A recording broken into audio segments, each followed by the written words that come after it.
থাকক নিয়ন্ত্ৰণ কৰা একফালে তাক নিয়ন্ত্ৰণ কৰাৰ কাৰণে এটা পুলিচ প্ৰশাসনৰ যোগেদি এটা নিয়ন্ত্ৰণকাৰী ভূমিকা পালন কৰিব লাগে আৰু অন্যফালে আচলতে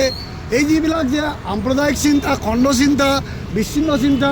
মানুহৰ বিভাজনবাদী চিন্তা এইবিলাকো আচলতে সমাজৰ পৰা দূৰ কৰাৰ কাৰণে যিবিলাক পদক্ষেপ ল'ব লাগে এইবিলাক গ্ৰহণ কৰাটো দূৰত থাকক বৰঞ্চ চৰকাৰী প্ৰৰোচনাতে এইবিলাক ঘটনা ঘটিবলৈ আচলতে দিনক দিনে বৃদ্ধি পাই আছে গতিকে আমি AIDS হৈ যাতে অহা দিনত এই ধৰণৰ এটা অত্যন্ত বেদনাদায়ক ঘটনা যাতে লগতে তাৰ কাৰণে চৰকাৰক তাৰ যিবিলাক পদক্ষেপ গ্ৰহণ কৰিব লাগে এইবিলাক গ্ৰহণ কৰাৰ কাৰণে আমি দাবী জনাইছোঁ আৰু অন্যফালে এঞ্জেল শৰ্মাৰ লগত যি দুষ্কৃতিকাৰীসকলে এই কাণ্ডটো কৰিছে তেওঁলোকক উপযুক্ত তদন্ত কৰি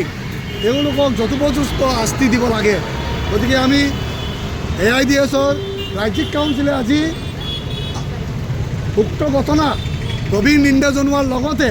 দোষীক সঠিক তদন্ত কৰি যথোপযুক্ত শাস্তি দিয়াৰ কাৰণে আবেদন জনাইছোঁ।